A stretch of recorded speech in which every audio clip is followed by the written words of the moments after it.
Olá, tudo bem? Tudo bem, gente? Um grande abraço. Eu sou Paulo Francisco. Você deve me conhecer do rádio, da televisão, talvez das redes sociais. Jornalista, com exercício profissional principalmente no rádio. É uma paixão, né? Também, além de um dom, né? De uma vocação, é uma paixão o rádio. E o meu contato do dia a dia é com vários segmentos e com pessoas de todos os segmentos. Hoje eu recebo aqui no nosso podcast, no PF Show, uma das figuras que eu mais admiro. Nós temos colegas de trabalho, temos conhecidos e temos amigos. Este é meu amigo, é uma pessoa da minha confiança, um cara que eu gosto muito de ouvi-lo, gosto das suas histórias, da sua sabedoria. É um empresário, um executivo na área de seguros, né? Tem uma seguradora, é cristão e fala conosco hoje aqui no PF Show, que é o Reinaldo de Oliveira. O Reinaldo de Oliveira, a quem carinhosamente eu chamo de Rei. Rei, tudo bem com você? Tudo bem, Paulo. Tudo tranquilo? Tranquilo, graças a Deus. Prazer receber você aqui. Eu que te agradeço, Paulo. A gente conversa tanto, né? A gente está sempre trocando ideias. Eu acho que esse espaço aqui é exatamente para a gente trocar ideias, para a gente bater papo, para a gente contar um pouquinho de história. E olha que tem muita história nessa vida, né? Você tem quantos anos, Rei? Eu estou com 55 anos. 55 anos? 55 anos. Vou fazer 56 esse ano. Você sabe que, curiosamente, atrás de todo...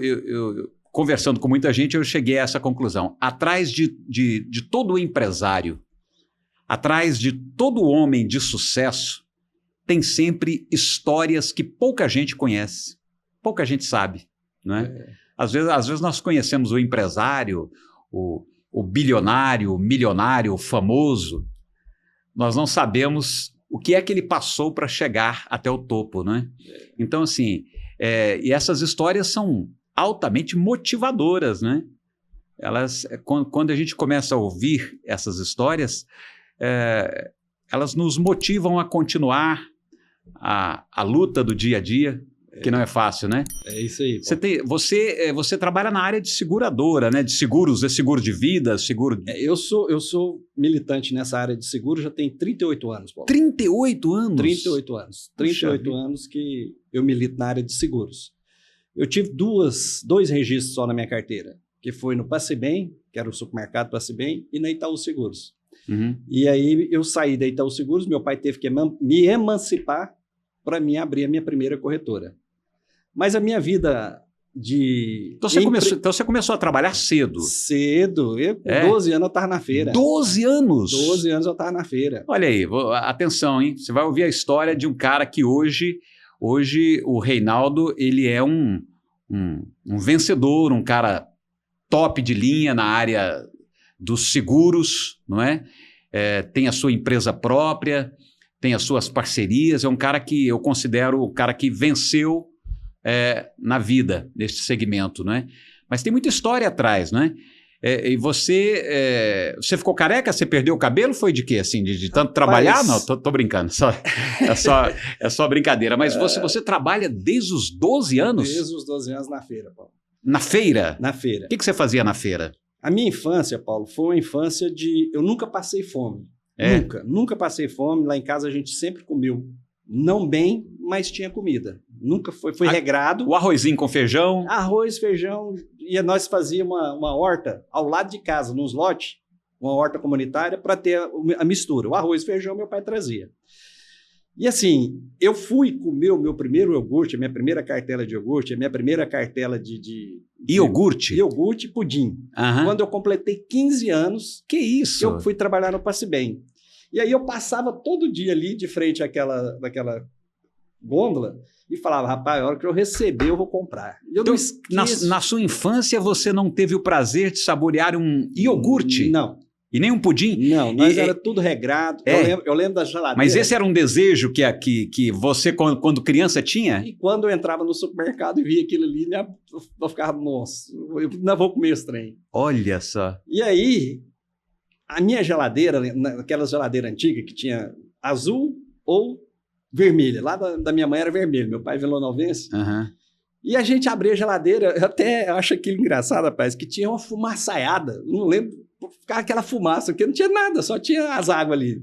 Só água. E aí, quando deu 15 anos, eu fui pro Passe Bem, e ali, a hora que eu recebi... Passe Bem, para quem não sabe, uma rede de era uma supermercados. rede de supermercados aqui de Goiânia. Aqui de Goiânia. Foi famosa a rede de Famosa, supermercados tinha Passe 15 Bem. lojas. Não existe mais, né? Não. É. Aí, a hora que eu recebi meu primeiro salário, fui lá e comprei uma cartela de iogurte e uma cartela de pudim. Mas você tinha 12 anos quando entrou no... 15. 15 anos quando você entrou na rede Passe Bem. 15 anos. Ah. 12 anos eu tenho uma história aqui desses E modos você aí que foi eu vou te trabalhar, contar. você foi trabalhar de quê lá no Passe Bem? Lá eu era datilógrafo. Datilógrafo. Só que aí eu fui colocado no departamento pessoal, eu cuidava da folha de pagamento, eu batia a máquina rápido demais. E aí eles gostavam. Tanto é que quando eu completei os 18, eles me chamaram para continuar. Olha, quem está nos assistindo agora, ele está falando de datilografia. Era as antigas máquinas de escrever, tá bom? Hoje você está acostumado aí a teclar no seu computador, no seu notebook, mas antigamente todos os filhos, né, eram... se quisessem trabalhar, entrar no mercado de trabalho, o primeiro curso que você fazia era o curso de datilografia. Você ia aprender a bater máquinas, o que nós chamamos hoje digitar no teclado do computador. Mas antes era máquina de escrever. Continue.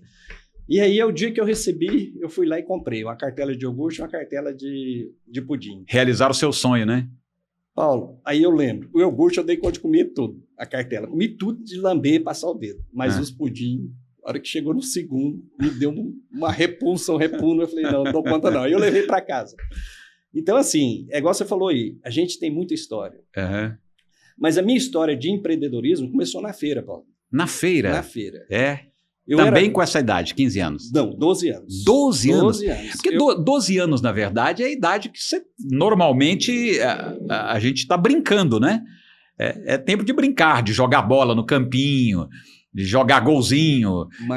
Mas eu sempre sonhei em ter algo diferente do que da minha família, sabe? Eu sempre falei, não, eu vou prosperar. O que você via na sua família, no seu pai, na sua mãe, que você não queria que fosse uma realidade na sua vida? Eu não queria ter a dificuldade que eles têm. A pobreza. A pobreza. A dificuldade. Meu pai acordava 4 horas da manhã com a minha mãe, e eu lembro disso direitinho. Minha mãe acordava 4 horas, e quando ele acordava para fazer marmita para ele, eu também acordava. Então, eu até hoje tenho essa mania de acordar cedo, por causa disso. Então, toda vez que ela acordava, eu levantava, via, sentia o cheiro da comida, ainda comia um pouquinho. Então, aquilo ali para mim ficou marcado. Eu falei, não, eu não quero só isso. Eu quero algo mais. Eu quero empreender, eu quero ter sucesso. Na verdade, você nem sabia o que era empreender, né? Na realidade, eu queria, mas eu tinha os sonhos, Paulo. A minha mãe... Você não queria aquilo ali, né? Aquela pobreza, aquela dificuldade, aquela... A minha mãe me contou uma história que eu não lembrava. Ela falou assim, meu filho, teve uma vez que você passou na banca de revista e insistiu para mim comprar uma revista. E aí eu falei, não, mas é caro, não sei o quê. Mas você insistiu e eu fui e comprei a revista para você. E você ainda não sabia ler, não. Aí você falou que queria por causa que você viu um sobrado. E você falou, mãe, eu vou ter esse sobrado aqui. E eu pus debaixo do travesseiro meu. E ela disse que eu dormia vários dias com aquela revista debaixo ali. Um pré-adolescente, né? Pré-adolescente. Aí eu era muito magrinho na época dos meus 12 anos. E todo mundo me chamava de saco de osso. Era um apelido que eu tinha. Saco de osso. E aí eu fiz um carrinho de rolamã para fazer frete. Só que eu não dava conta de empurrar ele. Eu era pequeno demais. Aí o que eu fiz? Peguei um vizinho, que era grandão, e nós dois rachávamos o frete. Então eu comecei meu empreendedorismo ali. De 2, dividia com ele o lucro, e o carrinho era meu, e ele fazia o serviço que eu não dava conta. Um carrinho de rolimã. Rolimã. Aí a gente fazia feira e tal, e aí eu aprendi a fazer esses móveis de madeira. Será que o Davi, o nosso produtor aqui, consegue focar nesses móveis aqui? É isso aqui? É. Ah, a cadeirinha, gente, olha aqui. Esses móveis, Paulinho, A cadeirinha e aqui a mesinha, olha só. Né?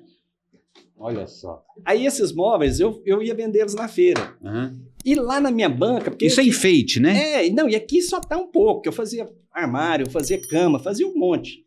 Ficava aquele tanto de gente ao redor de mim e olhando. Falando, mas que gracinha, mas é bonitinho, hein? Mas você que fazia esses móveis? Eu fazia. Você isso aqui, custo zero, porque a madeira, eu pegava resto de madeira na madeireira e... Você vê que é tudo de encaixe. Hoje está colado, porque meu pai pintou elas várias vezes, então ela colou com a tinta. Mas aqui você desmonta. Você tira, desmonta. Então era custo zero para mim. Então eu não gastava nada, só trabalho. Eu ia lá na feira, vendia. Só que não vendia, pô. Eu ficava lá todo domingo. O pessoal pegava, olha, bonitinho, a cadeirinha mas ninguém tal, comprava. né? Ninguém comprava. Comprar, ninguém queria. Aí eu olhei pro lado, pô, e vi um caboclo vendendo muda de laranja. Muda de laranja? Ali na banca do lado. No chão lá, ele vendendo. Toda hora chegava quanto que é a muda de laranja? Levava. E eu peguei, deixei esses móveis lá e fui lá nele. Falei assim, rapaz, deixa eu falar um negócio. Me ensina a fazer. Como é que você faz essas mudas? Eu vou fazer muda de café. Não vou fazer muda de laranja, não, porque eu não quero concorrer com você, não. E ele ainda foi bom. Falou, não, rapaz, pode fazer até de laranja. Que é feira. Pode fazer de laranja também. Falei, não, mas eu não quero te atrapalhar, não. E ele me ensinou e eu aprendi. Cheguei lá em casa e falei, mãe, a partir de hoje, acabou, não vou fazer mais frete, e o senhor não vai cuidar do café aqui mais não. Eu vou fazer muda de café. Aí minha mãe, não, pelo amor de Deus, eu gosto do café daqui. Eu falei, não, eu compro café na feira para a senhora. E fiz, Paulo. Aí eu lembro que eu levei 3 carrinhos.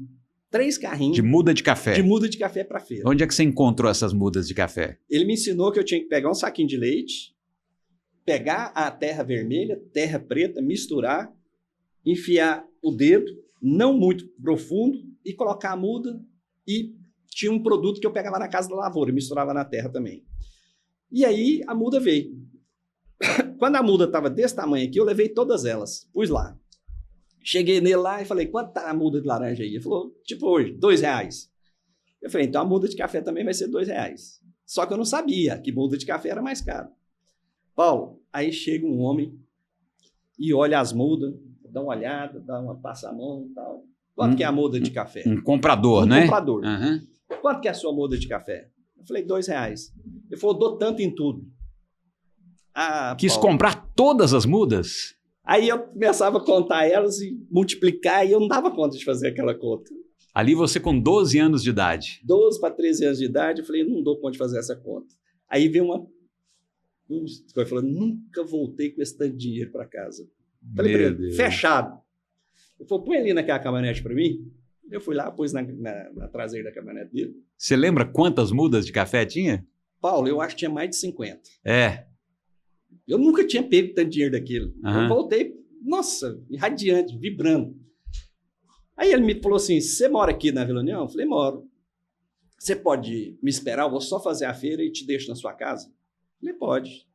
Aí fiquei lá esperando ele. Aí a hora que eu entrei dentro da caminhonete, eu falei, esse cara vai me roubar. Ele me vendeu me comprou, agora me tomou o dinheiro. Aí eu peguei e segurei na coisa para abrir a caminhonete, segurei aqui e segurei, né? Aí fui falando para ele, vira aqui, vira aqui, vira aqui. Ele deixou na porta de casa. Então, quando ele me deixou, ele falou assim, muda de café desse padrão aqui, você não precisa ir na feira mais não. Tá aqui meu cartão, você me liga que eu venho buscar aqui. Rapaz, aí beleza. Que coisa, hein? Aí eu voltei lá na feira para comprar trem e fui no cara da laranja, fui agradecer ele. Da muda de laranja. Da muda de laranja. Falei, rapaz, obrigado. Ele falou, moça, você vendeu tudo numa pancada só? Falei, vendi. Quanto você vendeu? Eu falei, mesmo valor da sua. Ele falou, não, rapaz, muda de café é muito mais caro. Eu falei, bom, eu não sabia. Ele falou, mas... E ele ainda me deu um valor aqui que até agora eu não sei se eu estou ganhando ou se estou perdendo, mas eu vendi. Aí, rapaz, a partir daquele dia, eu comecei a fazer muda de café. Quando estava pronto, eu ligava para ele. Na segunda remessa, eu já reajustei a muda de café, ele não reclamou. Mas quando você chegou em casa com aquela surpresa, com aquele dinheiro, o que você falou para sua mãe, para seu pai? Assim? Você contou a novidade? Contei, eles ficaram super felizes. E aí eu falei, estou voltando na feira. E meu pai e minha mãe falaram assim, mas como assim? Para que você vai fazer lá? Eu falei, vou comprar comida. Você comprou o que com o Voltei dinheiro? para comprar. Comprei tomate, comprei o que a gente tinha costume de comer. Jiló, tomate, Você quiabo. fez uma feira ali, Fiz né? uma feira. Uhum. Fiz uma feira e voltei com... Isso ficou, porque toda a vida lá em casa eu ajudei. Uhum. Meu pai e minha mãe. Toda Esse é vida. um detalhe interessante. Toda a vida. Você, desde criança, entendendo a pobreza, A necessidade. a necessidade de casa, você ajudava os seus pais. Toda a de vida. alguma forma você Toda a ajudava. vida. Tanto que o primeiro dinheiro que você ganhou, você foi lá e fez a feira e levou para E casa. voltei. Né? Voltei. E aí meu pai e minha mãe ficaram muito felizes. E aí eu comecei meu empreendedorismo foi ali. Uhum. Até os 15 anos. Aí, aos 15 anos, eu aprendi datilografia, entrei no Passebem. E meu pai me falou um negócio. Falou assim, meu filho, deixa eu te falar um negócio. Você tem que trabalhar para você. Olha. E ele falou assim, aqui é a minha carteira de trabalho. Tem um registro. Então, trabalha para você. E aí eu tive 2. Eu tive o registro no Cezan, que me puseram lá no Passebem, e o registro do Itaú. E depois, toda a vida, graças a Deus... E essa experiência... Você saiu do Passe Bem, ficou quanto tempo lá? Eu fiquei dos 15 aos 18. Dos 3 anos no Passe Bem. Você fazia o que lá nos supermercados? Auxiliar de departamento pessoal. Ah, tá. Escritório ali. Escritório. Uhum. E toda vez que tinha... Como é que fala? Acho que é balanço. Uhum. Aí eu ia para as lojas fazer contagem tá. das coisas. Porque eu sabia bater máquina e calculadora. Datilografia, você já tinha feito, né? Aí toda vez de balanço, fechar balanço, eu ia para a loja. E aí na loja, minha amiga, era... Se eu entrasse sexta, eu ia sair sábado, meia-noite, 1h da manhã e domingo. Porque quando fechava, tinha que fazer o... Mas eu sempre fui apaixonado por trabalho. E eu lembro que no Passe Bem, eu cuidei daquilo ali como se fosse meu, Paulo. Hoje eu fico vendo tanto que a Bíblia ela é perfeita. Eu era considerado como caixia. Se eu visse uma liguinha no chão, eu pegava. Se eu visse um clipe, eu pegava. Tinha um caboclinho lá que ele sempre falava para mim, rapaz, para que você está fazendo isso? Isso aqui não é seu, não. Eu falei, é sim, ué. Se eu estou tirando meu dinheiro daqui, isso aqui é meu. Então, toda a vida eu trabalhei certinho. Tanto é que quando eu completei os 18 anos, eles queriam que eu continuasse. Só que Deus já tinha preparado para mim o Itaú Seguros. E no Itaú Seguros, quando eu entrei... Só antes de você contar a história da sua mudança de emprego, você começou a trabalhar então na feira com 12 anos de idade. Mas você teve tempo para brincar na sua infância? Você chegou a brincar ou não? Paulo, uma coisa que eu gostava muito era soltar pipa. Você soltou pipa, pelo menos, né? Soltei. Jogou bola, soltou pipa. Bola não era muito bom, não. Nunca foi muito bom, só Mas você brincou, né? Você teve tempo para brincar, né? Soltar pipa. Uhum. Soltava pipa lá na Vila União. Era uma das coisas que eu mais gostava. Bom, aí você chega, então, depois de 3 anos no supermercado Passe Bem. Os 18 anos. Como é que pintou esse trabalho do Itaú Seguros? O vizinho meu trabalhava lá. E ele pegou e me indicou lá. Aí eu fui lá, fiz o teste. Fiz psicotécnico, que eu nunca tinha feito na vida. Fiz um monte de teste lá. E bombei em tudo. Tomei bomba em tudo. Aí a pessoa que fez a entrevista comigo, inclusive é meu amigo ainda, o Neosmar, ele foi e chamou o André, que me indicou lá. Falou assim, André, aquele rapaz que você me indicou aqui, eu gostei dele, rapaz. Mas ele é burrinho. Burrinho, né? Aí ele falou assim, mas como assim? Não, rapaz, ele falou que pode ser office boy, vem aqui final de semana limpar. Ele não tem medo de serviço. Falei para ele, você vai ter que lavar os banheiros. Tudo que eu falei, ele foi concordando. Não perguntou salário, não perguntou tempo de trabalho. Concordou com tudo. Mas olha aqui, rapaz, o psicotécnico dele tomou pau em tudo. Aí esse amigo meu fez uma intervenção. Falou assim, para que você quer ele? Auxiliar de serviços gerais. Mas então serve aí. Aí foi e me pegou. E aí foi de novo. A mesma coisa, eu cuidando de lá, só que eu fazia o meu serviço tudo rápido e ficava perto vendo os outros fazer os outros serviços. Você era proativo, né? Isso. Aí, observador, rapaz, né? Aí tem um amigo meu, que é sócio meu até hoje, contrataram uma pessoa depois para ficar no lugar dele, que ele ia para a área de vendas. E aí eu estava do lado. E ele ensinando para ela, e no outro dia ele chegava e falava assim, isso aqui é aquilo que eu te ensinei ontem. Ela, não, mas eu não estou lembrado disso, não. Eu falei, não, é aquilo assim, assim, assim. Aí ele pegou, esse menino está aqui, está aprendendo primeiro que ela, só olhando, não estou nem ensinando para ele. Aí foi lá no Neusmar, falou, Neusmar, esse menino aí vai dar de ideia naquela menina. Aí ele falou, não, mas o psicotécnico dele, rapaz, mas você não tem noção não, Neusmar. Ele aprende rápido. Então tá bom, eu vou tirar ela daí e você vai ensinar ele. E aí eu fui atrás dele. Todo lugar que o Oswaldo subia, eu entrava no lugar dele. Todo lugar eu ia atrás dele. E aí também foi 3 anos. Passou os 3 anos, eu comecei a ver o mercado de seguro e a corretagem de seguro. Falei, gente, isso aqui é muito bom. E aí eu chamei, falei assim, gente, vamos sair, montar uma corretora de seguros? Aí todo mundo topou. Isso você com 18 anos? 18 anos, não, eu já estava com 19 anos. Uhum. Todo mundo topou. E aí a gente demorou a pedir conta. Com 21 eu pedi conta. E aí era 5, era para sair 5. Só saiu 3. Os outros 2 pipocaram. E eu lembro direitinho, Paulo, no dia que eu fui pedir conta, eu bati a máquina, eu bati a minha carta de emissão, cheguei lá, pus ela na mesa do Veríssimo. Eu lembro que, na hora que eu fui pôr a carta, eu tremia tanto que eu tinha que soltar ela. Aí soltei a carta, ele pegou. Foi. Você quer brincadeira, né? Falei, não, eu tô saindo. Vai trabalhar, rapaz. Agora que eu te promovi para vendedor, você vai. Falei, não, Veríssimo, eu vou sair. Não. Veríssimo, eu vou sair. E não vai ser só eu, vai ser eu, fulano. O que vocês vão fazer? Vamos abrir uma corretora. Rapaz, você é doido. Você tem carro, você tem quilometragem, você tem plano de saúde, você tem previdência. Você vai largar tudo isso? Veríssimo, eu tenho tudo isso que você falou aí mesmo. Na verdade, ele jogou na sua cara toda a consolidação das leis do trabalho. Exatamente. Jogou a CLT na sua cara. Você tem tudo isso. É porque nessa época, um trabalho com carteira assinada significava segurança para a família. Tá doido, hein? Todo mundo queria trabalhar como fichado, né? Todo mundo queria trabalhar com carteira assinada. Isso, além de honra, era segurança para qualquer família, e não é? Uma companhia do tamanho que era. Itaú Seguros. Aí ele falou assim, eu falei, Veríssimo, eu concordo com você. Eu tenho tudo isso que você está falando. Só que eu tenho uma coisa que eu não posso desperdiçar. Eu sou jovem, não sou casado, sou solteiro. A hora de eu errar é agora. Mas quem é que te ensinou isso? Paulo, é incrível. Quem é que falou isso para você? Meu pai, eu lembro do meu pai falar que não era para mim ter.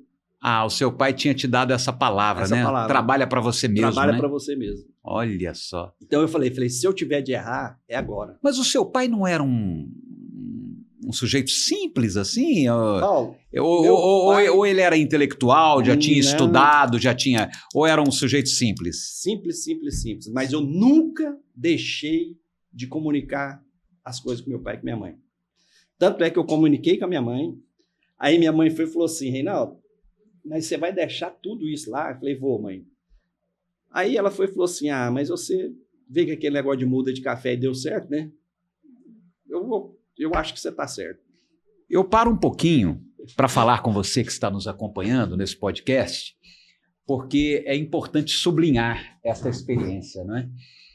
Você já parou para ouvir o seu pai? Ou você acha que é mais inteligente do que ele? Às vezes o seu pai é uma pessoa simples. Às vezes nem estudo ele teve. E por isso você despreza o seu pai. Mas você já teve coragem de parar para ouvir os conselhos e a sabedoria do velho? Pense nisso. O Reinaldo ouviu. Continue. Paulo, aí a minha mãe concordou, meu pai também concordou, porque meu pai já tinha essa visão. E aí eu comecei. E aí, Paulo, todo começo é sofrimento. Para mim recuperar, ter um plano de saúde, ter um carro, ter a previdência, ter tudo que eu tinha, demorou 5 anos. Você já tinha comprado um carro já nessa época, né? Não. Nessa época eu saí com a cara e coragem e trabalhava com o carro do meu pai. Olha. Porque eu morava no carro do meu pai. E aí eu ainda tive uma conquista que foi minha esposa. Eu falo que tudo na minha vida foi lutado e conquistado, Paulo. A minha esposa, eu lembro que eu estava na pracinha, ela morava numa casa de esquina, você conhece ela? E eu achava ela linda, e acho até hoje. Mas aí eu olhei lá e falei assim, um vizinho meu, falei assim, eu vou casar com aquela morena ali. Ele falou, ih, esquece. Esquece. Aquele caboclo lá que tá chegando lá, ó, é namorado dela. E outra, ele é diretor financeiro lá de onde que ela trabalha. Ganha muito dinheiro. Você não, a chance sua é zero. Eu falei, então você vai ver. Eu vou casar com ela. Rapaz, e consegui.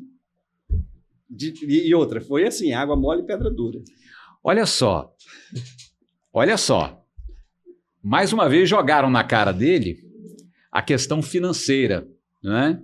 Vou casar com ela. Não, mas você é pobre, ele é diretor financeiro, você não tem dinheiro, não tem nada. Parece que jogaram na sua cara o seu estado econômico. Lá né? atrás era burrinho demais. É. Ele é burrinho demais. Então já te chamaram de burro, burrinho e agora de pobre e incapaz. Como é que você vai conquistar essa mulher? Como é que você vai conquistar? Rapaz, e aí eu fui, mandando flor, dando carona e tal, e tal, e tal, e tal. Aí ela falou assim, não, mas nós não podemos namorar porque nós temos uma diferença de idade, que ela é mais velha do que eu. Eu falei, não, isso aí não tem nada a ver. E aí, tal, decidimos casar, Paulo. Isso depois de quanto tempo? Foi 1 ano e pouquinho. Só 1 ano de namoro? Foi 1 ano e pouquinho. Decidimos casar. Aí nós não tinha nada. Não tinha casa, não tinha carro, que o carro era do meu pai. E aí eu falei para ela, falei assim, Meire, deixa eu falar um negócio. Nós vamos casar. Nós não temos nada. Casa, tudo bem, nós vamos alugar uma. O carro, eu posso também financiar um. Mas pelo menos os móveis nós tínhamos que estar comprando. Vamos comprar os móveis? Ela falou, vamos. Então eu compro uma cama, você compra uma televisão e vamos fazer isso. Eu falei, não, vamos fazer o seguinte. Isso você já trabalhando na sua seguradora? Na minha corretora. Na sua corretora de seguros. Isso. Eu falei, vamos fazer um consórcio. Na época tinha um consórcio nacional Sharp. Aí eu peguei e fui lá e comprei um consórcio. Paulo, paguei a primeira. Paguei, chegou uma carta para mim, você foi contemplado. Aí eu falei, Meire, não vai casar antes do tempo. Porque, olha aí. Aí comprei os móveis, tudo da Sharp, tudo novinho. Aí meu sócio falou assim, ó, eu tenho um apartamento, eu vou te emprestar ele 6 meses. Eu falei, nossa, bom demais, vai ser meu presente de casamento. Seu sócio já era mais controladozinho, né? Ele já tinha mais tempo, é mais velho, então já tinha um dinheirinho. Me emprestou o apartamento dele. Meu pai falou, vou te emprestar o carro, igual o Oswaldo está emprestando o apartamento, vou emprestar meu carro 6 meses para você. 6 meses. O apartamento foi emprestado por quanto tempo? 6 meses. 6 meses também? 6 meses. É? Aí ele falou, vou te emprestar o apartamento, com 6 meses você passa a me alugar ele. Eu falei, Meire, com 6 meses nós vamos comprar nossa casa e nosso carro. E trabalhando. Paulo, eu lembro que eu saí ali... Mas de onde é que onde é que você encontrava tanto otimismo, assim, esse ímpeto de eu vou conquistar, eu vou conseguir? Você falou que eu sempre tive os ímpetos de fé, palavra de fé. Isso aí, ó, agora eu tô lembrando aqui, nós conversando, era desde a infância. Né? Desde a infância, eu soltava umas palavras e elas se cumpriam. Eu pegava, não sei se você conhece a rodoviária de Campinas, lá. Sim. Antiga. Eu ia para lá, eu e meu sócio, nós deixávamos um Fiat 147 com meu pai, lá, e vinha, Paulo, eu de um lado da rua e do outro, entregando cartão de porta em porta. Nós tínhamos o discurso pronto. Ó, nós saímos da Itaú Seguros, todo mundo tem um sonho, e nós montamos uma corretora de seguros. E nós queremos te atender na área de seguros. Seguro de vida, ou seguro de automóvel? Na época era mais voltado para o automóvel. Então a gente era muito voltado no automóvel. Paulo, quando nós chegávamos no Jockey, no centro, a gente pegava um ônibus e voltava lá para pegar o carro. Então, isso foi assim, anos. Esses dias eu encontrei com um cliente, ele falou assim, Reinaldo, eu tenho um cartão seu aqui, da época que você me visitou aqui, que você bateu palma na minha oficina, e você me ofereceu o seguro de carro, e o único carro que eu tinha era um carrinho de mão. Mas aí eu pus o seu cartão na minha mesa e falei, bom dia. E ele comprou um carro, o carro que ele comprou fez seguro comigo.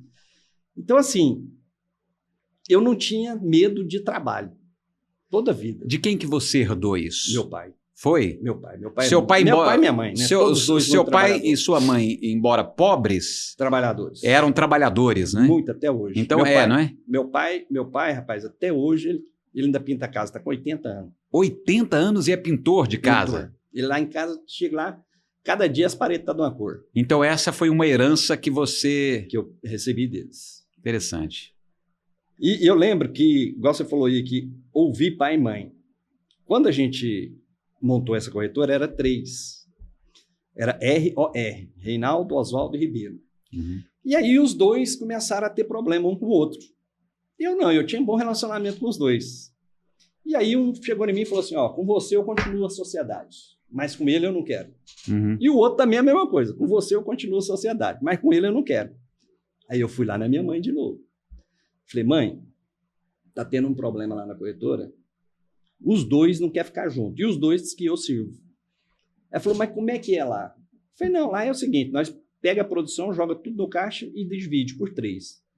Ela falou, como é que é a produção? Quem produz mais? Eu falei, o fulano, o Oswaldo produz mais, eu em segundo e o outro em terceiro. Ela falou, vai com o primeiro. Eu falei, mas só não conhece ele? Ela falou, mas a gente anda sempre com quem é melhor do que a gente. Olha, a lição de mãe, hein? Sempre melhor do que a gente. Então, com ele você vai aprender. E aí eu peguei e obedeci. E realmente, nós dois, até hoje nós dois é sócio. E assim, eu sempre tive esse olhar para o lado, Paulo. Toda vida eu olhei para o lado. Mesmo eu estando aqui com a minha empresa, porque igual você falou assim, seguro de vida, hoje eu tenho uma corretora de vida, eu tenho uma corretora de telemarketing, que a gente vende pelo coisa, e nós temos uma corretora de todos os ramos. E eu comecei a fazer financiamento, consórcio, empréstimo, e 3 empresas. Por quê? Porque sempre olhei para o lado. O automóvel é muito bom. E sempre teve e sempre vai continuar existindo. Mas tem produtos melhores. Então eu sempre olhei para o lado e sempre estou buscando, sempre eu estou pesquisando. Agora eu estou fascinado com investimentos. Uma área que, se você uma hora eu quero sentar com você e te apresentar o que é o mercado de investimento hoje. Por que um dinheiro pode render meio? Esse mesmo dinheiro pode render 1, pode render 2 ou até mais. Você tem estudado isso, né? Demais, Paulo. Uhum. Demais. E teve um que eu fui muito contra, né? No começo eu falava, não, isso é evento, que foi a criptomoeda. E aí eu fiz um curso lá em São Paulo e vi que realmente tem fundamento. Só que eu não tive paciência de aprender sobre isso. E meu filho teve. Meu filho aprendeu, gastou, investiu uns 10 mil reais e hoje ele é um profissional nessa área de criptomoeda. Uhum. Então, a minha parte de investimento de criptomoeda eu deixo com ele. Agora, você disse que sempre olhou ao lado. Traduzindo isso, você sempre teve ouvidos atentos ao mercado, não é? Você olhava para alguém que está trabalhando ali, fazendo sucesso, olhava para um outro que estava crescendo. Você sempre foi muito observador, não é? Observador, Paulo, e aprendiz. Uhum. Toda a vida. Sempre quis aprender, toda a vida. Eu lembro que teve alguns episódios que a gente tem que preservar os nomes, mas eu tive uma vez para oferecer meu serviço a um banqueiro. E ele, arrogante, falou, você acha que se eu dou conta de montar essa empresa, eu não vou dar conta de montar uma corretora de seguros? Uhum. Mas eu falei assim, ó, eu não vim aqui à toa, não. Eu quero saber como que eu faço para ficar rico. Ele falou, rapaz, ficar rico é uma coisa mais fácil que tem no mundo. Eu falei, mas como é que faz? Ele falou, ó, primeiro, Reinaldo, você não paga juro de nada. Não paga juro de cartão de crédito, não paga juro de energia, não paga juro de nada. Mas essa lição aí serve para hoje, então? Ela serve toda a vida. É? Toda a vida. Qual que é o primeiro princípio que ele te ensinou para ficar rico? Não pagar juros. Eu acrescento uma coisa, Paulo, porque ele falou 3 e eu acrescento então, você é contra financiamento, então? Totalmente. Totalmente contra? Totalmente. Aquela coisa do carnê, aquela coisa da... Totalmente. Até o consórcio, que é um financiamento com uma taxa menor, Se você tiver condição, não faça. Aham. Mas se você não tiver, aí você tem que fazer. Uhum. Então, o dinheiro está disponível para o mercado. Eu acrescento só uma coisa, que ele esqueceu de falar, que ele falou, não pague juro. Primeiro, eu acho que o primeiro é o trabalho. Porque se você não trabalhar, meu amigo, como é que você vai ganhar dinheiro? Uhum. Esse negócio de dinheiro antes do trabalho é só no dicionário. Uhum. Então, trabalha. Segundo, não paga juro. Terceiro, tenha um dinheiro rendendo juro. Uhum. E o quarto é o tempo, Paulo. É o tempo. A minha mãe, quando eu descobri que o valor que ela tinha na poupança, eu falei, gente, mas como que a minha mãe, uma doméstica, uma do lar, não trabalhou e ter esse dinheiro? E aí eu conversei com ela, falei, mãe, como que só chegou nesse valor? Ela falou, você lembra quando eu juntava dinheiro e levava vocês para depositar o cofrinho de vocês? Você e sua irmã lá na Caixa? Você acha que eu depositava só para você e para sua irmã? Toda a vida eu guardei dinheiro. Eu estou com 56 anos, então a minha mãe falou que nunca falhou um mês sem guardar algo. Sempre poupou, né? Sempre poupou. Então, se você trabalha, ganha dinheiro, não paga juro, tem um dinheiro rendendo juro, é o tempo. O tempo vai te levar, vai fazer você chegar onde você quer. O danado é que as pessoas fazem ao contrário. Elas começam a gastar aquilo que ainda não tem. Hoje, ou foi hoje ou ontem, eu estava com o Paulo Evandro, você conhece, a gente estava olhando o que o cara paga de um financiamento de carro. Só de seguro prestamista que estava no financiamento era 5 mil. 5 mil. Aí tem uma taxa de juros, tem taxa de vistoria, tem não sei o quê, tem não sei o quê. Rapaz, a hora que vai dar o final ali, você compra um carro e paga 2. Mas quando você vê um anúncio, por exemplo, compre o carro de tal marca, juros 0,98%, não é um juro bom? Eu quero ver se acha esse juro. A maioria das coisas é mentira, Paulo. Ah, é? Você só vai descobrir o juro real quando você saber manusear um HP. Ah, tá. Aí você vai saber o que é juro real. E outra, jamais acredita naquele, a minha é a melhor taxa de juros. Não. Não, Pega né? a prestação. Eu quero financiar 100 mil, quanto que é a sua prestação em 24 meses? Quanto que é a sua? Quanto que é a sua? Não vai pela taxa, não. Uhum. Porque a taxa é um do começo. Aí tem IOF, tem seguro, tem um monte de coisa. Então... O que vale a pena comprar em prestação? Paulo... Casa? Essa foi uma das coisas que eu fiz, que eu comprei uma casa, Ah. a prestação, mas paguei ela antes do tempo. Só que hoje eu vejo que nem isso compensa, Paulo, porque hoje eu durmo em cima de 500 mil reais. Eu e minha mulher. Sabe quanto que é o aluguel de onde que eu moro hoje? Aham. 1.800. Você podia estar ganhando esse aluguel. 5 mil, se eu botasse esse dinheiro no investimento. Aham. Então, assim, isso sempre vai ser assim? Não sei, porque ninguém tem bola de cristal. Mas, hoje, é muito melhor você ter dinheiro investido do que investir em imóvel. Uhum. Isso é fato. Qual que é a diferença? Hoje você é um empresário. Qual que é a diferença em ser rico e em ser próspero? É a mesma coisa? Paulo, eu me considero rico, não. Eu considero eu próspero. Porque Próspero. toda a vida eu fui feliz com aquilo que Deus me deu. Qual que é a diferença de uma coisa para outra? Prosperidade e riqueza. E riqueza é acúmulo, né? Riqueza é acúmulo. Você acumula. Tem um cliente meu que falou que tem 3 tipos de pessoas na face da Terra. Ele falou, tem aquele que levanta cedo, trabalha o dia inteiro e chega em casa 10 horas da noite, no outro dia está acordando 4 horas da manhã e vai trabalhar também só para comer. Esse é escravo. Tem o outro que tem um bom serviço, ganha em torno de 10, 15 mil por mês, das 5 horas da tarde ele desce o computadorzinho dele e vai embora. Reinaldo, esse é o cara milionário. É? E tem o terceiro, que sou eu, Reinaldo, que tem que levantar cedo, dormir tarde, trabalhar sábado, domingo, feriado, para manter meu patrimônio.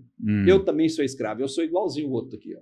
Nós dois é igual. É mesmo? Ele falou isso para mim. Olha que interessante, hein? E ele falou assim, ó, e esse aqui, eu entro no restaurante, esse aqui tá. Eu vou para Caldas Novas, ele tá. Todo lugar que eu vou, ele tá. Não tem diferença. Só que Eu e ele, só o patrimônio que eu acumulei e hoje eu tenho que trabalhar para manter o meu patrimônio. E isso é verdade. ele vive muito bem com o que tem. Mas tem Não acumulou, mas vive bem, né? Vive bem, tem um salário de 15 mil, Uhum. vive bem. 5 horas da tarde ele desce o computadorzinho dele. Esse é próspero. Próspero, Aham. próspero. Então, eu hoje Porque eu também, Paulo, eu aprendi toda a vida. Eu tenho, o Paulo fala, eu aprendi a viver na bonança e na dificuldade. Uhum. Eu não tenho medo de sair daqui e meu carro não pegar e eu pegar um ônibus. Para mim, não muda. Não muda nada. Eu ando de ônibus, ando de carro, ando de avião, eu ando. Agora, o mercado de trabalho hoje, em todos os segmentos, você encontra mais pessoas invejosas ou pessoas boas? Como é que é na sua experiência de crescimento como empresário? Paulo, Foi difícil lidar com pessoas? Paulo, eu desde menino, com 12 anos, meu primeiro negócio... É podcast, o telefone está tocando, não podia, né? Vamos desligar aqui, ó. Ok? Vamos lá. Desde a infância minha, meu primeiro investimento foi um carrinho de frete. E eu não dava conta de empurrar. Então, o que eu fiz? Eu arrumei um sócio. Então, uma coisa que eu tenho facilidade é de ter sócio. Sempre tive sócio. Relacionamento. E outra, eu sempre aprendi. Hoje eu cheguei onde eu cheguei graças aos meus clientes.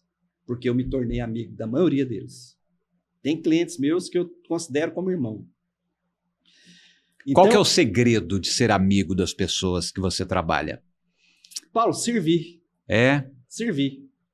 Porque eu não estou ali só para ganhar o dinheiro dele do seguro. Se ele precisar de um médico, eu estou disponível para atender ele. Se ele precisar de uma informação do carro que é melhor ou não é, eu estou disponível para ajudar ele. Na hora que ele bate, eu estou disponível. Então é servir. Servir. É o que Jesus falou. O maior é aquele que serve. Mas o mercado não é assim, né? O mercado é lobo engolindo lobo, né? É uma competição, às vezes, até desleal, né? Mas você pode sair fora disso. É? Você não precisa estar incluído nisso. Não, né? Não precisa. Sei se você quiser. Eu nunca fui desse jeito. Para mim, por exemplo, relacionamento para mim vale muito mais que dinheiro. Muito mais. Eu tive um problema sério de saúde. Você sabe disso. Foi onde que eu encontrei Jesus. Olha aqui, eu vou dizer o seguinte, isso que o Reinaldo acabou de falar é a pura verdade. E eu tive Covid e fui parar numa UTI. E 2 pessoas apenas foram me visitar. E dentre essas 2 pessoas, uma foi ele. Então, isso que ele está dizendo é uma realidade. Ele sempre teve essa facilidade. Então, ele conquista as pessoas servindo as pessoas. Esse é o segredo, não é? Esse é o segredo. Esse é o segredo de conviver num mercado competitivo, desleal, às vezes até ingrato, não é? Você serve e conquista. E outra, servir sem se decepcionar se não for correspondido. Que para mim, eu fiz... Não criar expectativa, nenhuma. Né? Nenhuma, né? E aí, na época que eu tive esse problema de saúde, eu tive botulismo, Paulo. Agora, o que foi? Você tinha quantos anos quando você adoeceu? 32. 32 anos? 32. Você ficou doente? Eu tive botulismo. O que aconteceu? Botulismo? O que é botulismo? É uma doença que você fica totalmente imóvel. É? Totalmente imóvel. Que eu saiba, o botulismo é uma doença provocada por conservas, é isso? Isso mesmo. Quem usa muito alimento em conserva, não é? É uma toxina. Ela é do gado, né? Boi, né? Que dá muito botulismo. E aí eu tive botulismo aos 32 anos, eu estava em Caldas Novas. É uma doença grave? Gravíssima, com alta letalidade e quem se recupera com sequelas. Uhum. Olha o tanto que Deus é bom para mim, Paulo. O que você comeu para pegar o botulismo? Uma conserva de jurubeba. Conserva de jurubeba? Uma conserva de jurubeba. Meu Deus. E aí, eu lembro que eu cheguei lá no neurológico e eu tinha clientes lá. Mas os clientes eram meu amigo. E aí eu falei para a May, liga para o doutor, que era um dos donos lá do hospital. Ela ligou, que eu não dava conta mais de ligar. Ele foi lá na hora. Por isso que eu te falo, o relacionamento vale muito mais que dinheiro. Ele foi lá na hora, chegou lá, os médicos estavam achando que era estresse. Ele falou, não é estresse não, conheço esse rapaz. Vocês vão procurar aí que o problema dele é grave. E aí, Mexeram, até que identificaram que era botulismo, fui para UTI, fui entubado no primeiro momento, e depois fui traqueostomizado. Então, um estado grave. Gravíssimo. E aí, lá eu recebi o maior presente da minha vida. É? O maior presente, Paulo. Mas, Se tiver alguém nos ouvindo hoje, e vai ouvir, porque isso aqui vai rodar, o maior presente que você pode receber é a vida eterna. é o quê? A vida eterna. Vida eterna? E eu nem sabia disso. Paulo. Você estava na UTI. Na UTI, perdendo a minha vida. Quando eu acordei do coma, eu abri meus olhos, eu falei, gente, o que eu estou fazendo aqui? E eu lembro que eu não dava conta de mexer, não dava conta de falar. E aí veio uma angústia no meu coração, e eu falei assim, se eu estou aqui, minha esposa e meus filhos também estão. E eu queria olhar para o lado, olhar para ver se... Você já tinha filhos, então? Tinha os 2 filhos, já tinha Uhum. minha família. E não dava conta, Paulo. Aí veio aquele desespero. E aí, a única coisa que veio na minha mente, Paulo, que eu sempre gostei de ler a Bíblia. Eu sempre gostei de ler. Eu não tinha nada para ler, eu lia bula de remédio. E aí, eu lia a Bíblia. Só que eu não acreditava. Você não era religioso, mas lia a Bíblia. Lia a Bíblia, mas eu não acreditava no livro. Eu achava que era um livro mentiroso, que mentia, porque eu falava, gente, Mar Vermelho abrir? Ah, para. Só abrir uma vez? 3 pessoas ser jogadas na fornalha e nem o círio ser queimado? Não, gente, fósforo queima o dedo da gente. Então essas coisas não entravam na minha cabeça. Uhum. Mas aí, a hora que eu estava ali, que eu acordei do coma, veio uma passagem inteirinha na minha mente. Pedir e dar-se usar, buscar e achareis. Todo que pede recebe, o que busca encontra. E aí, se o filho lhe pedir um peixe, lá uma cobra, ou se pedir um... E você não era religioso, né? Não. Você apenas lia a Bíblia, né? Mas eu, aquela hora que aquela passagem veio na minha mente, eu só acrescentei uma coisa. Falei, pai, eu quero a minha vida de volta. Paulo, sabe o que é tirar a angústia do coração na hora? Sumiu. Acabou aquela angústia. Veio paz. Veio paz. Aí eu comecei a chorar e agradecer. Falei, Deus me ouviu, Deus me ouviu, Deus me ouviu, Deus me ouviu, Deus me ouviu. Isso você já estava ali saindo do coma, né? Do coma. Eu devia estar com 7, 8 dias. E aí, Paulo, eu passei 31 dias ali, na UTI. Tem gente que, quando eu falo, eles falam assim, mas por quê? Se Deus te curou, por que você não levantou e saiu? Eu falei, não, Deus não queria só eu curado, não. Ele já tinha me livrado da morte de afogamento, que eu já afoguei e não morri afogado. Ele já tinha me livrado de um capotamento que eu capotei, quebrei a C3, não fiquei aleijado. Deus queria falar comigo. E o único jeito de Deus falar comigo era naquela situação. E aí, Paulo, foi 31 dias, eu vou resumir em três episódios que aconteceu ali que marcou a minha vida. Primeiro, a enfermeira entendia tudo que eu falava. E só ela. Minha mulher não entendia, os médicos não entendiam, ninguém, só ela. Segundo, Paulo, no 20º poucos dias que eu estava lá, chegou uma mulher lá e falou assim, quem que é o rapaz do botulismo? É aquele ali. Ela chegou perto de mim e falou assim, ó, fica tranquilo, você não vai morrer. Aí eu olhei para ela, nunca tinha visto ela na minha vida, e ela virou, a enfermeira que entendia o que eu falava, falou, você está entendendo o que ele está falando? Ela falou, não estou entendendo, não, vim cá só deixar um recado de Deus para ele. Aí ela foi e perguntou, recado de Deus? Como é que é isso? Não, ontem nós fizemos um culto lá em casa para esse rapaz. E hoje, de manhã, minha menina falou assim, mamãe, aquele rapaz que vocês oraram para ele, ele não vai morrer. Ela falou, mas como, minha filha? Não, eu tive um sonho com ele, mamãe. Um bicho soprou um vento nele, mas veio um anjo e pôs a mão. Meu então, Deus. eu estou aqui só para falar isso para você. Você não vai morrer, viu? Mas você não entendia dessas coisas espirituais, Não, de nada, religião, nada, de oração, nada. Isso A minha experiência foi ali. foi ali Foi ali. na UTI. Aí teve esse negócio, teve essa coisa, e eu ouvi audível, Paulo. Se me perguntar como que é isso, eu não sei explicar. Mas eu ouvi a voz de Deus 2 vezes. É mesmo? 2 vezes. Igual nós estamos conversando aqui. Você não sabe se vem de fora para dentro ou se é de dentro para fora. A primeira vez foi com 28 dias. Deus falou para mim, hoje eu sopro vento nas suas narinas de novo. Hoje Eu sopro vento nas suas narinas de novo. te dou vida novamente, né? Uhum. Paulo, eu fui, virei para a enfermeira e falei assim, ó, Deus falou comigo. Ela falou, o que ele falou? Que eu vou respirar hoje. Ela riu. Ah, porque você estava entubado? Tava tracostomizado. Só que a hora que deu 10 horas, eu voltei a respirar. Aí eu comecei a brigar com o respirador. E aí elas ficaram, todo mundo ficou doido e tal, o que está acontecendo? Aí chamou o médico veio, me deu uma injeção, falou, vocês deram banho nele? Vocês fizeram alguma coisa com ele? Não. Aí falou, ó, não tem jeito não, chama o médico dele, que é o que cuidava de mim. Aí ele chegou e falou, ai, campeão, agora na metade do percurso você vai dar esse susto em nós? O que está acontecendo? Eu abri o olho. Ele falou, Lourdes, ele está falando alguma coisa. O que ele está falando? Ah, doutor, ele amanheceu hoje aí falando que ia respirar. Aí ele foi e tirou. Quando tirou, meu coração... Normal. Coração normal. Normal, porque com o respirador, meu coração foi para 140. Aí a hora que tirou, meu coração voltou. Aí ele foi lá e ligou para o médico que estava cuidando do meu pulmão.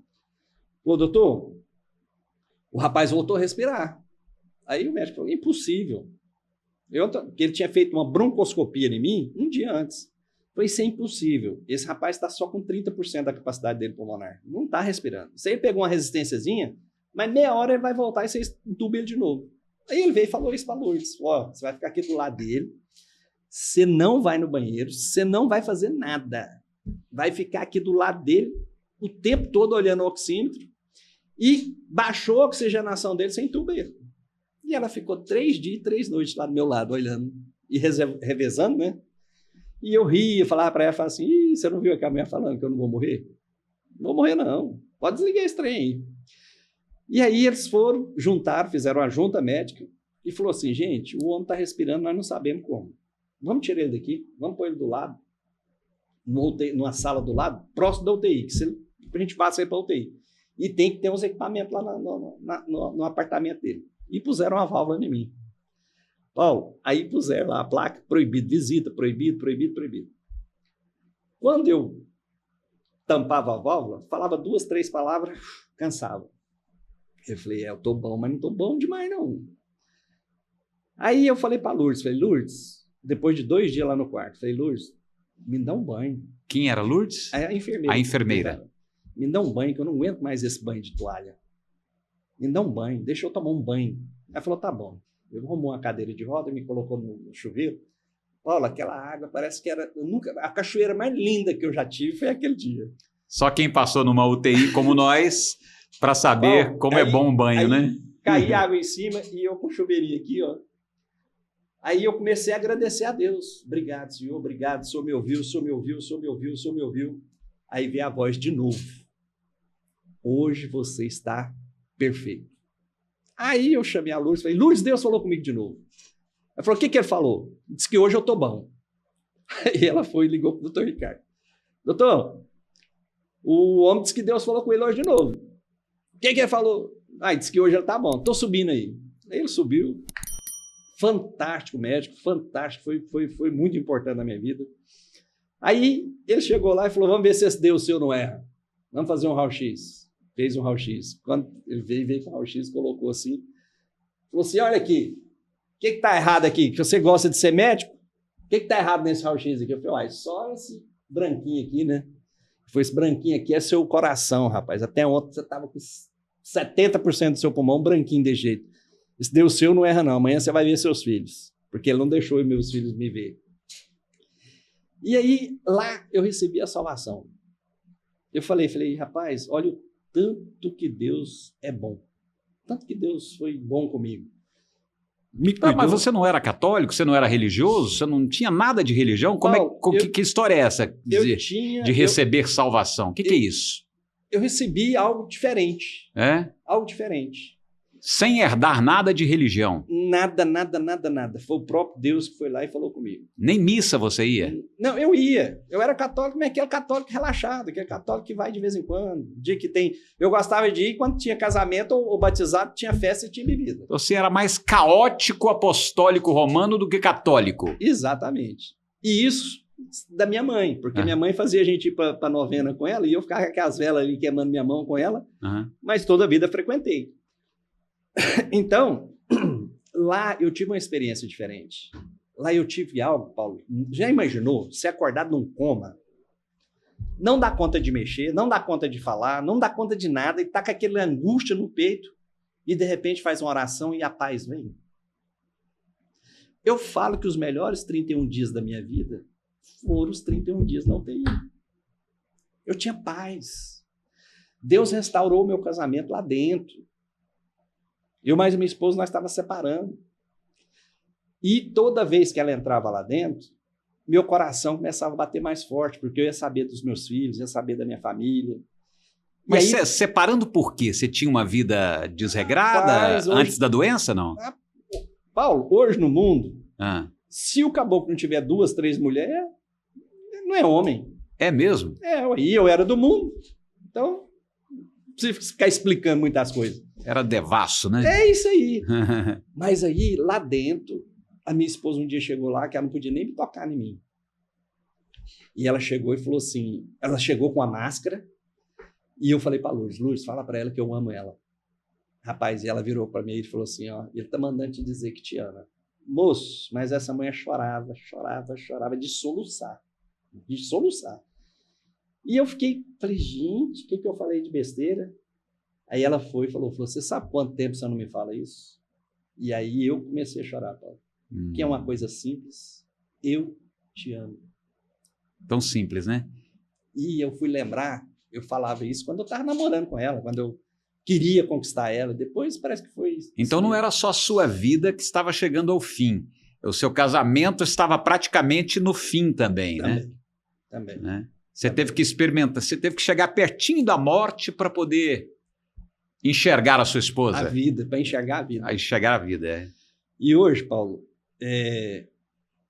eu tenho um relacionamento com a minha esposa, com os meus filhos, com a minha família. Maravilhoso. Deus me deu uma neta. Então hoje eu sou filho, sou pai, sou avô. Isso é que é riqueza. Isso é que é a maior prosperidade. Seu pai está vivo ainda? Meu pai vive, minha mãe viva. Mas hoje você já é avô, não é? Sou avô.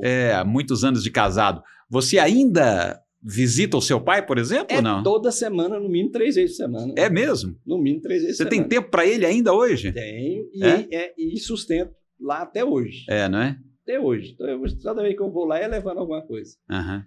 Então, assim, Paulinho, eu me sinto muito realizado, sabe? Você deve...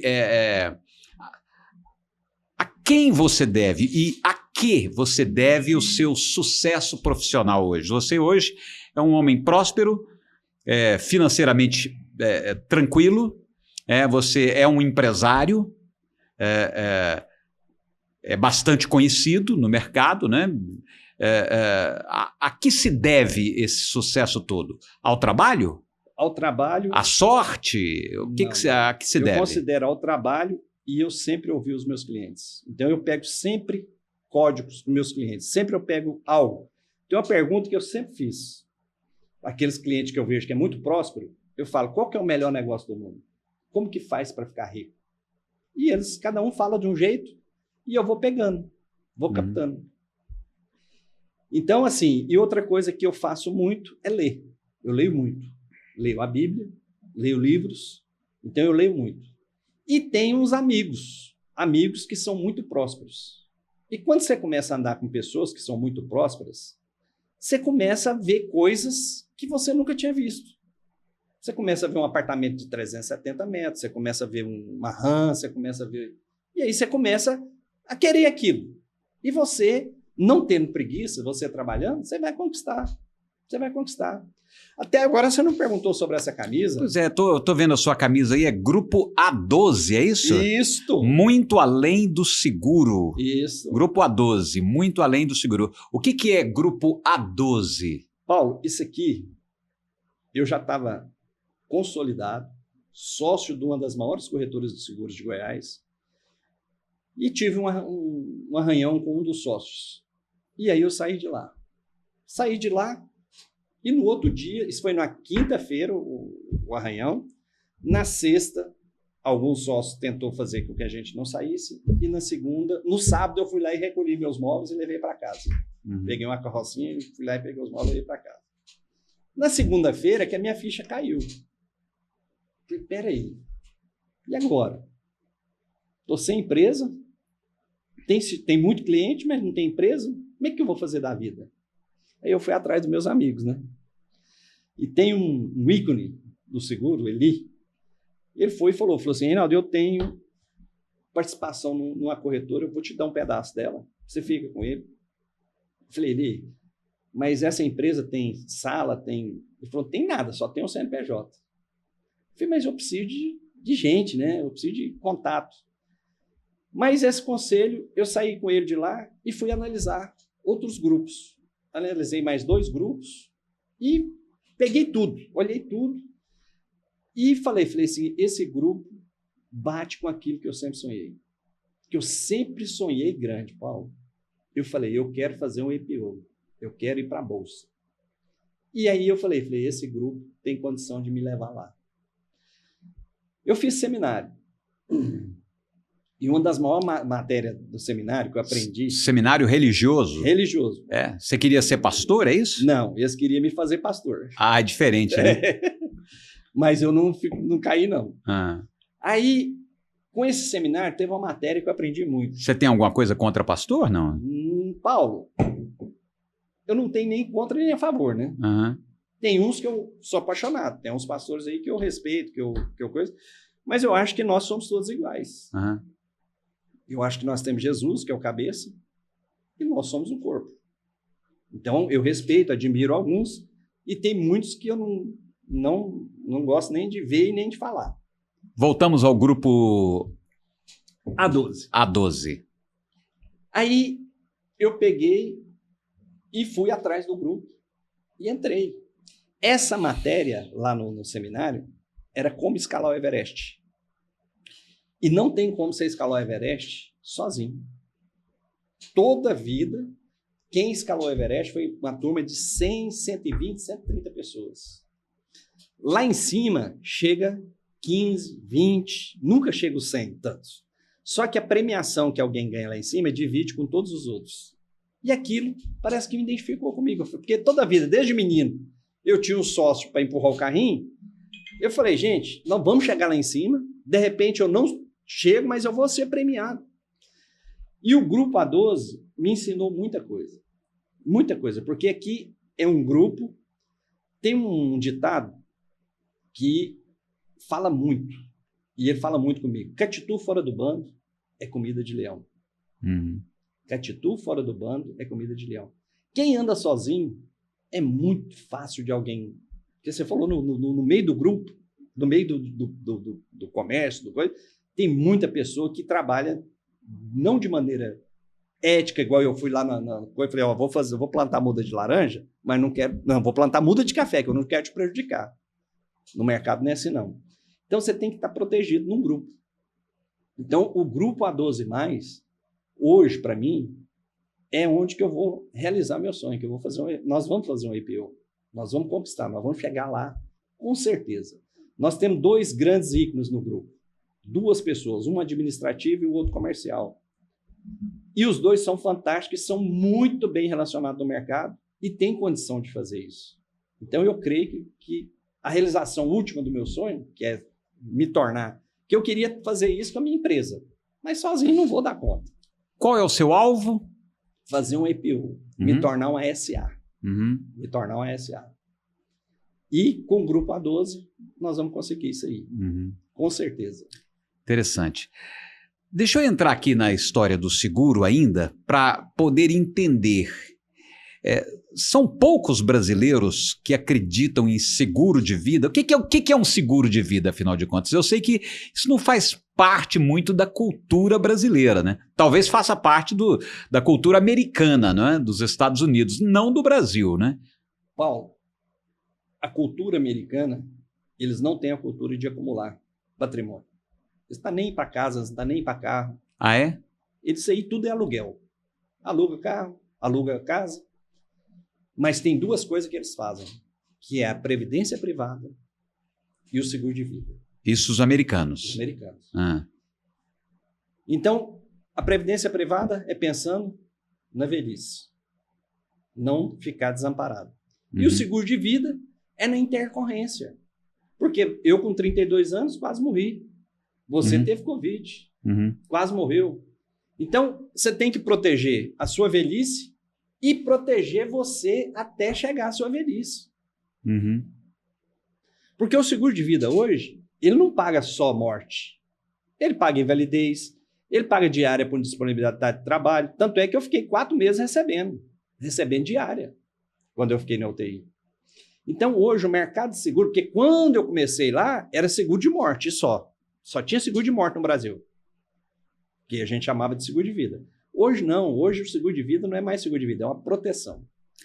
Bom, aí eu não entendo bem as modalidades, mas eu posso te perguntar, por exemplo, o que é seguro de uma vida inteira resgatável? Existe hoje esse seguro, Paulo. O que é isso? É um seguro que você paga e se você não morrer, você tem a opção de pegar parte daquilo que você investiu a vida toda de volta. Que parte? 70%, por exemplo? Se for, depende da idade. Seus meninos hoje, se começar da idade, qual que é o mais novo? Menino seu que está com 23. 23. Se ele começar hoje, já vai pegar 100%. Ah, é? 100%. Olha. Agora, quando está da minha idade, está da sua idade, vai pegar menos. Pega menos, né? Pega menos. Uhum. Porque o risco é maior, então a seguradora vai cobrar um risco. Mas se você começar jovem, você vai pegar 100%. É caro um seguro de vida? Quanto custa? É caro viver? Não, eu pergunto, você responde. Seguro de vida, Paulo, ele é para te proteger. Por exemplo, se você tem uma renda aí hoje de 15, 20 mil, se você machucar hoje, não poder trabalhar, como é que você vai fazer? O seguro está aí para suprir isso. Tem 360 diárias. Mas se a pessoa ela compra um seguro de vida e no meio do processo ela desiste daquela cobertura, tem como ela resgatar o dinheiro que ela aplicou? Não. Não Se tem. for no seguro tradicional, não. Não, Só né? no seguro resgatável. Só no seguro resgatável. É uma modalidade, É né? uma modalidade. Entendi. Ele custa, no começo ele é mais caro, mas no final ele sai mais barato. E qualquer pessoa pode contratar um seguro de vida? Desde que esteja sadio. Ah, tá. Independente da idade. Independente da idade. Por exemplo, você é bariátrico. Sim. A maioria das seguradoras não faz seguro para bariátrico. Não faz? Não. Mas já tem uma seguradora que já, depois de anos estudando, ela já está fazendo. Então, as seguradoras também estão crescendo, estão se desenvolvendo. Eu não sei o que é que elas interpretaram, então, né? Porque normalmente você faz a cirurgia bariátrica para ter mais qualidade de vida, né? E para ter mais vida. Eu perguntei isso para a seguradora. Eles tinham um alto índice de suicídio. Ah, tá. A questão... Alto índice de suicídio após Sim. a bariátrica. E aí, com relação a isso, eles decidiram a não entrar. Mas hoje já tem uma seguradora que está fazendo. Certo. Perfeito. Essa é uma boa informação, não é? O que é um beneficiário? E quem pode ser indicado? Qualquer pessoa, Paulo. É? Qualquer pessoa. Você pode indicar. Se você não indicar ninguém, fica primeiro para os filhos. Se você não indicar ninguém, é os filhos e a esposa. Se não tem filhos e nem esposa, vai para o pai e mãe. Uhum. Se não tem pai e mãe, vai para os sobrinhos, tios, tias. Se não tem tios, vai para o Estado. O seguro de vida não fica sem pagar. Agora, é muito burocrático, por exemplo, você resgatar o seguro quando uma pessoa morre? Nenhum, 30 dias. É? 30 dias o dinheiro está na conta. Não é burocrático, não é? De Não jeito é. nenhum. De jeito Entendi. nenhum. E outra, Paulo, o seguro, eu sou apaixonado pelo seguro. Agora nós estamos tendo aí um grande prejuízo lá no Rio Grande do Sul. Uhum. Já imaginou quantos carros ali não foi rodado? Casas, carros, Casa, campos, carro, animais. empresa. Então, assim, se a pessoa tiver seguro, rapaz, essas pessoas já estão... A Bradesco já está com 100 milhões de sinistro avisado. Sinistro já comunicado. Mas tem gente que ainda está ilhado e ainda não deu conta de comunicar. Uhum. Então, toda vez que tem uma tragédia, o seguro te coloca no mercado de novo. Então, assim, eu sou apaixonado. Numa tragédia como essa do Rio Grande do Sul, então, o seguro vai salvar a vida de muita gente financeiramente. Vai. E todos nós vamos pagar a conta. É. Todos nós, né? Todos nós. Porque o seguro... Tem gente que na renovação fala, mas meu seguro subiu demais. Por que subiu? Eu não bati, mas nós pagamos lá. conta lá no Rio Grande do Sul. Pagamos aqueles carros tudinho no Rio de Janeiro. Pagamos... Teve uns 3 grandes sinistros aí, foi tragédia, foi muito alto. Então, quem faz parte desse na realidade, é um cooperativismo. Quem faz parte vai pagar. Vai pagar, todo mundo vai pagar. Pode-se mudar um beneficiário, não? Em qualquer momento. Qualquer momento. Qualquer momento. E outra. Então eu posso fazer um seguro de vida beneficiando alguém. Eu tenho que... E outra, você pode fazer um seguro de vida designando para quem vai quanto. Por exemplo, meu seguro de vida, que eu tenho vários, mas tem um seguro de vida meu que está lá relacionado. Reinaldo, filho, tanto. Raíssa, tanto. Meire, tanto. E José Evangelista Batista, tanto. Seu pai. Que é meu pai. Eu designei. Ali vai respeitar aquele ali. Isso na sua falta. Na minha falta. E se eu quisesse pôr... Porque também tem muita gente que vem com... Não, mas eu quero colocar minha amante. Pode colocar, ué. Faz uma apólice para ela. Pode dar problema, porque se a esposa descobrir, ela pode entrar com o processo. Não é? A vida errada, ela é toda errada. Tá. Ela... Mas existe legitimidade nisso, existe, não? Né? Existe. É um ato de você declarou a punho. Então, está ali declarado. Agora, você acha que que porcentagem da população brasileira muito já se tornou adepta do seguro de vida? Pouco. Pequena ainda, né? Pequena. Muito pequena. Nessa Covid, foi que as pessoas começaram a entender que a morte anda do lado. Não tem ninguém que não perdeu alguém. Não tem ninguém. Então, nessa Covid, nós aprendemos que a morte está aí. Tanto é que, hoje, a arrecadação do seguro de vida já está maior do que o de automóvel. Antigamente, era o automóvel aqui e vida aqui. Ó. Ah, é? Hoje já está arrecadando mais no seguro de vida do que no automóvel. Porque o automóvel hoje não precisa vender. O automóvel hoje o cara compra. Ele compra. Ele precisa de um guincho, ele sabe que bate, ele sabe que rouba, ele sabe, então ele já quer. Agora o seguro de vida. Agora um outro negócio que eu fico impressionado, Paulo, é a previdência privada. Ninguém faz. Aliás, até a previdência social, a pessoa só pensa nela na hora que está... A previdência privada, você está falando naquela aposentadoria que você paga independente de ser contratado por uma empresa, é isso, não é? É uma aposentadoria particular ali. Não é? Ela chama previdência privada. Ela, hoje, é muito pouco usada. Muito pouco. Quem tem muito dela é as empresas que pagam para os funcionários. As pessoas não procuram. Sabe quando é que a pessoa vai procurar a aposentadoria? Depois dos 50. E aí, já foi embora o boi com a corda. Porque a aposentadoria precisa de um prazo. E o prazo é 30 anos. Hoje, na Previdência Social, é 40. Então, menos de 30 anos você não acumula um patrimônio. Aí tem gente que pergunta, mas e o risco? Eu vou colocar meu dinheiro lá no banco e aí depois chega lá na frente e eles não me pagam a previdência. Esquece, isso no passado teve. No passado a gente lembra da Capemisa, lembra um monte de Aposentec do Silvio Santos. Por quê? Porque antigamente você recolhia o dinheiro, fazia o que você quisesse com esse dinheiro e depois ia pagar a aposentadoria. Hoje não. Hoje você arrecada o dinheiro, coloca o dinheiro no mercado financeiro, aplica na Petrobras, aplica na Itaú, aplica no Bradesco, aplica em vários locais. E aí, quando você decidiu aposentar, aí você passa a ser daquela empresa que você adquiriu. A minha aposentadoria, eu não vou aposentar. Eu vou fazer saque. Fazendo saque. Apertei, preciso de 10 mil, vou lá, saco 10 mil. Essa modalidade aí é a resgatável, é isso? Só que se você fizer uma previdência, você não tem que fazer o seu contrato com a seguradora no final para aposentar. Você vai fazendo saque. Aí esse dinheiro nunca vai ser dela, sempre vai continuar sendo seu. Porque quando você você fala, não, cheguei aqui com 65 anos, eu quero aposentar vitalício. Eles vão te pagar uma aposentadoria vitalícia até você morrer. E reverter 50% para um filho mais novo. Mas você não precisa fazer isso.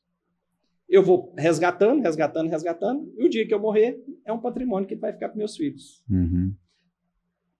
É a necessidade do corretor de seguros. Tem que procurar alguém. Você precisa do médico, você não vai lá no médico. Você não precisa do mecânico, você não vai no mecânico. Seguro, você tem que procurar um corretor de seguros. Uhum. Perfeito. Eu estou conversando com o Reinaldo de Oliveira, que é um executivo na área de seguros. Ele pertence a esse grupo, que é o grupo A12, mas tem a sua empresa também, que é a 3R Seguradora. Nós estamos falando aqui de experiência de vida de alguém que trabalhou desde os 12 anos de idade, e alguém que cultivou a atenção, deu ouvidos às pessoas mais experientes, e alguém que sempre serviu aos outros em busca de uma prosperidade, de uma riqueza. Para terminar esse nosso bate-papo, eu gostaria de perguntar o seguinte: quando é que a riqueza ela se torna um perigo, um laço, um problema? Paulo, eu acredito que é quando você se torna escravo dela. Como é ser escravo da riqueza? Você depende. Se você ficar escravo daquilo que você tem, medo de perder, igual eu te falei, hoje se eu perder tudo e andar de ônibus, para mim tá tudo certo. Então, quando a riqueza ela é muito bom desde que você desfrute dela e não deixar ela desfrutar de você.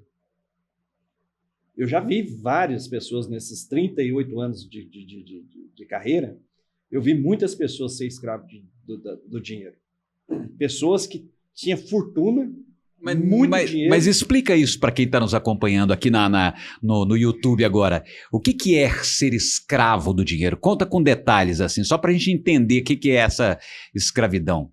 Tem como ser escravo do dinheiro? Tem. Dinheiro parece ser uma coisa tão boa. Eu vejo gente aí com dinheiro que vai para Dubai, que vai, né, que viaja o mundo inteiro. Como é que é ser escravo do dinheiro? É aqueles que têm muito dinheiro, mas não desfruta nada. Não desfruta? Nada. Ele quer acumular mais. Ele quer dobrar.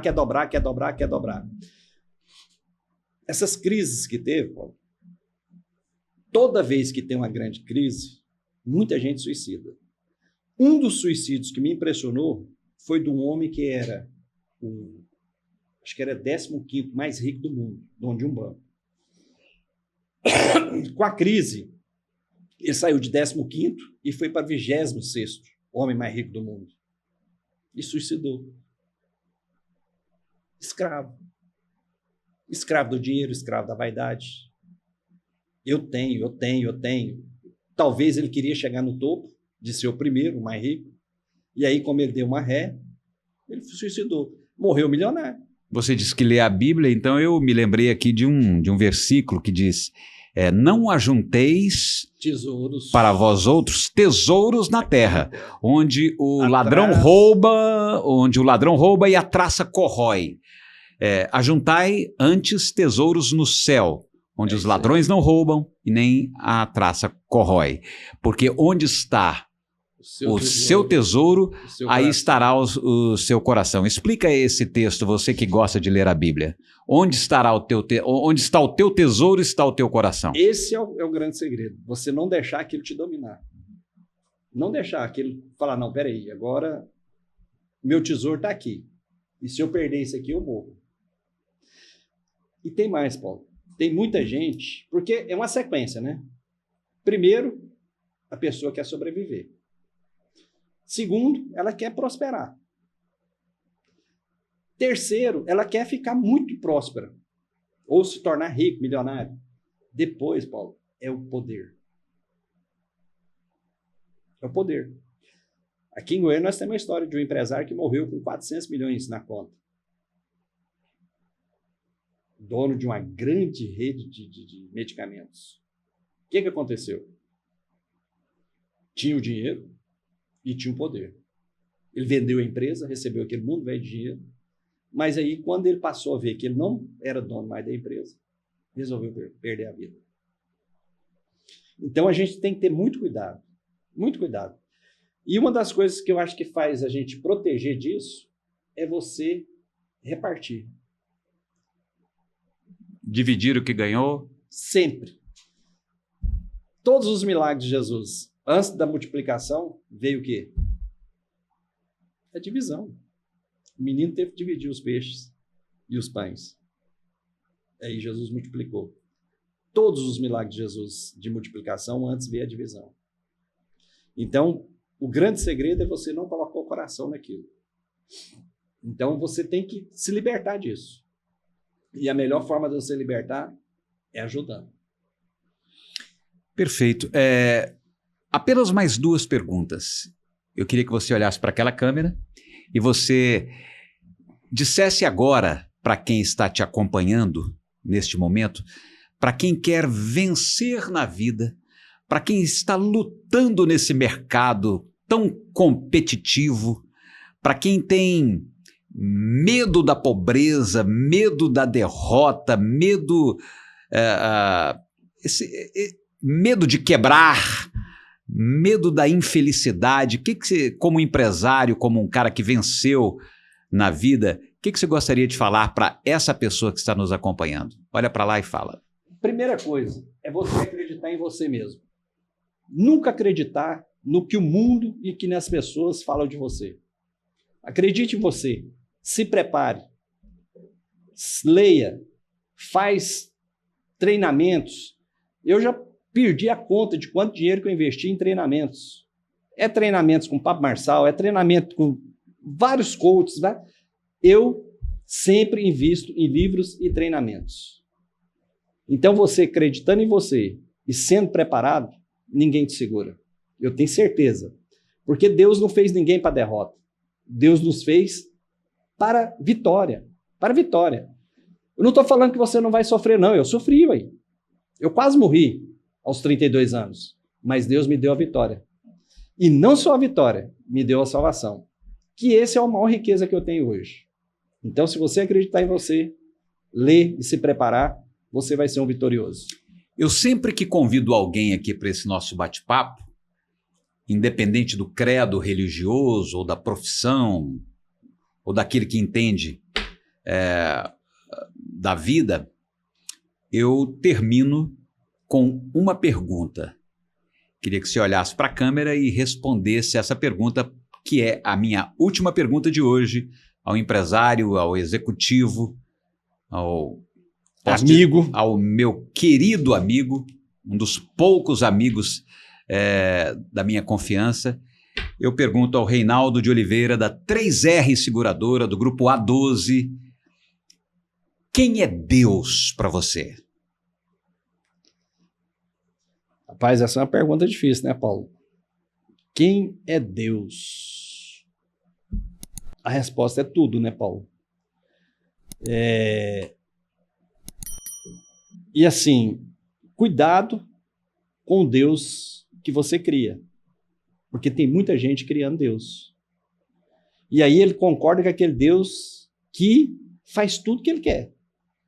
Aquele Deus que não exorta, aquele Deus que só dá, aquele Papai Noel. Mas quando você conhece verdadeiramente Deus, aí você muda. Eu lembro que quando eu saí da UTI, eu tinha um apartamento para fazer farra. E eu tinha sócio nesse apartamento. E quando eu saí da UTI, eles falaram assim, ó, só vou esperar você pegar uma carninha, que você tá muito magro, e nós vamos fazer uma farra lá naquele apartamento, você não tem noção, não. Eu falei, deixa eu falar uma coisa para vocês. O que eu tenho lá é de vocês. E eu aconselho vocês a fechar aquilo lá. Eu não quero saber mais disso. Porque quando você conhece Deus, não tem como você conhecer Deus e praticar outras coisas. Então, hoje, eu falo que Deus é tudo. Deus é tudo. Mas conhece o Deus verdadeiro, que é Jesus Cristo, que veio na Terra para nos salvar. Você me deixou na sinuca de bico, viu, Paulo? Mas... Obrigado pela presença, Rei. Tomara que o pessoal goste desse nosso bate-papo. Eu peço para você que nos acompanhou aqui no YouTube para fazer a sua inscrição, né, no nosso grupo. Faça a sua inscrição, ative aí o sininho de notificações, dê o seu like e compartilhe esta live aqui com mais amigos, com mais pessoas que você conhece. É só você compartilhar e você pode comentar também aqui no chat o que você achou desse nosso bate-papo com o empresário, com o homem de Deus, com o meu querido amigo Reinaldo de Oliveira, do Grupo A12 e da 3R Seguradora. Rei, aquele abraço, muito obrigado por ter vindo. Obrigado, Paulo. Grande abraço. Obrigado.